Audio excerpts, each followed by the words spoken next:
Welcome to Retirement Ramblings. I'm Scott, and today is day 111 on my countdown to retirement, plus a catch up for yesterday, day 112.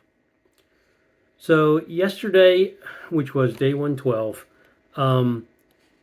Charlie Kirk's death and the reaction of folks on social media really weighed heavily on me, and it put me into a funk. So, I didn't know Charlie Kirk. I never met him. I only knew him through his social media, posts. And I watched him occasionally on college campuses. He would sit there. People would insult him. He would let the students rant at him. He would let them vocalize whatever concern they had. And then in the clips that I watched, I never saw him do anything but be respectful to the people asking him questions, offering his points of view with whatever the topic was that they put in front of him. So, as I'm sure anybody who's been listening to the news or whatever knows, I mean, his faith pretty much directed his worldview, and he tried to spread the word that he believed to be true along with facts. And he would often say to his audience to go fact check him so that they would know that what he was telling them was accurate. So I personally appreciate folks that hold strong beliefs and are not afraid to share them and participate in a civil debate. And hopefully modifying their point of view when the other side provides a compelling argument and not modifying their point of view if they don't. I try to do that myself. I'm not always successful, and that's true even in my own family. So, one of the things that I appreciate most about being in the United States is that this country, was born out of the desire for religious freedom and to be able to practice what you believe, and also to be able to speak freely.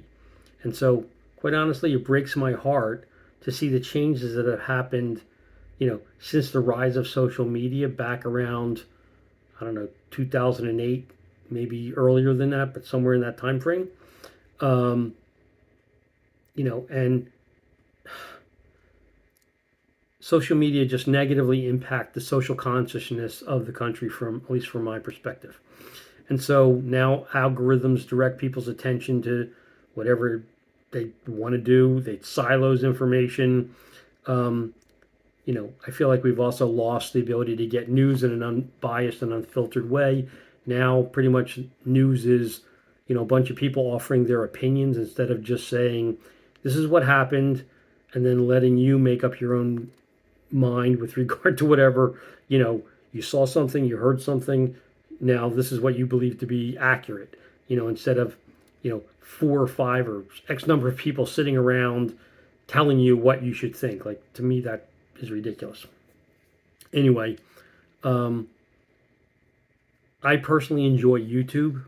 So one of the reasons I like YouTube is because for me, it's like the living Encyclopedia Britannica that I used to have as a kid, right? I can go in to YouTube and search on just about anything. To me, it's like having, a library that's expanding every day in my hand to look up any topic that I want, to get a variety of points of view, and for me to make up my own damn mind about what's going on with regard to that particular topic. I pretty much stopped using Facebook or Meta about 10 years ago. I want to say during Trump's campaign the first time around. I think, the division at that point was so bad with friends of mine, with people I worked with, whatever. I couldn't stand reading the comments that people who I worked with or saw every single day would never say this stuff to your face, would say when they were online. Like, it drove me crazy. So I just decided I didn't want to see it. I could interact with the people in the real world, and they wouldn't be that way. So I stopped using Facebook, except for things like Facebook Marketplace when I want to sell something. I never have logged into TikTok. There's a very limited group of people that I follow on Instagram. I don't use WhatsApp. I used to use LinkedIn and Yelp extensively. I've cut back tremendously on both of those. Um, Again, just the comments where there used to be, business comments on LinkedIn, it was very factual. It started becoming more like Facebook. So it just, again, for me, it wasn't as worthwhile. And then, you know, I guess I'm just rambling on here to give you a little insight into what was going on in my head yesterday and why I wasn't around. So, quite honestly, I was just freaking depressed. And I just didn't want to talk to you, my wife, or anyone else yesterday. You know, with all of the information that was flowing my way, none of it was positive. So I just thought I would just take a break. So then today, day 111, I woke up this morning and I was still kind of in a funk, right? But I had early morning meetings with my team in Riga. And then after that, I put together a weekly shopping list. I finished up my meetings for the day. Then I took my wife out to a local barbecue franchise place called Jim and Nick's. So we had lunch there. When we got back, my wife had asked me to color her hair, so I did that. Well, once the color was on, and she was sitting in the processing stage for like 45 minutes, I went back out to my office, finished my status reports and stuff that I needed to do for the day, got those sent off to my distribution list that it needs to go to. Then I ran out to Kroger to get my 4x fuel points for the food or the grocery items that we needed for the week. And then, just as a point of reference, last night, so what I bought today put me over the 1,000 points that I needed with the 4x fuel points to be able to get $1 off per gallon sometime later in the month or sometime in the month of October. But last night I needed to fill up the cars, so I took both the cars over to Kroger, used my $1 off fuel points yesterday.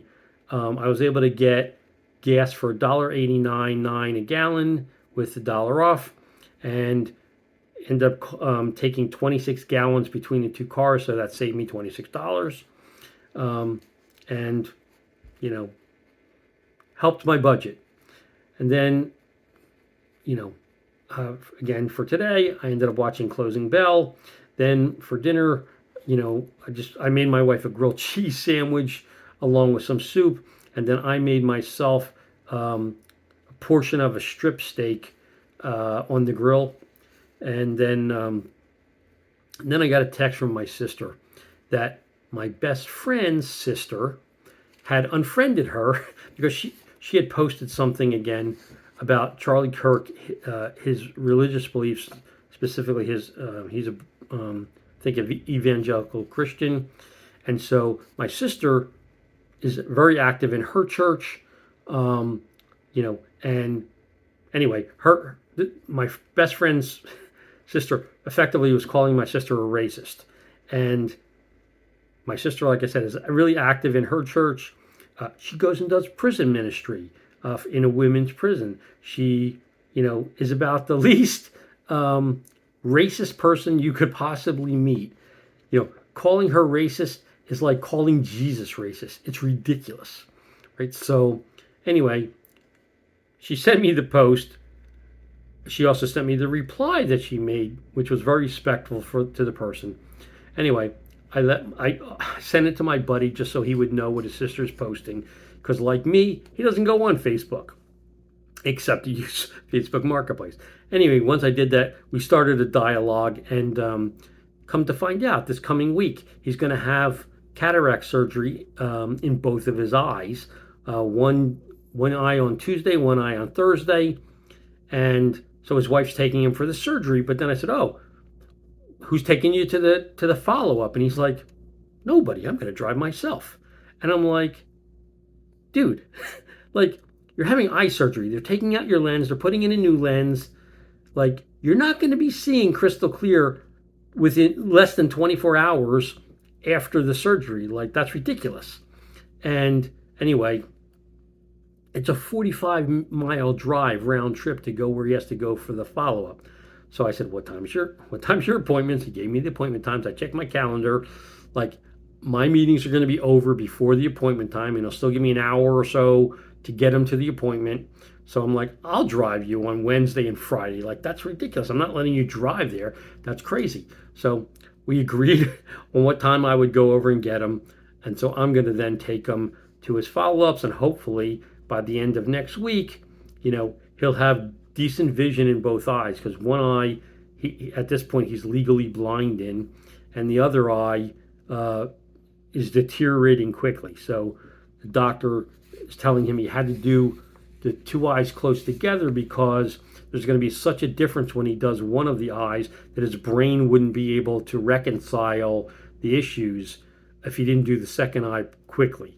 So that's the reason why they're only 2 days apart.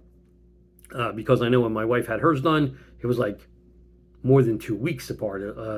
And you go through at least she did. She went through like a 2-week healing cycle, made sure everything was good before having the other eye done.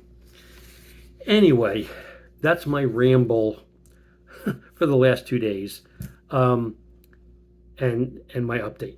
So if you have any questions or you have any comments, please leave them in the comment section down below, or drop me an email at myretirementramblings@gmail.com.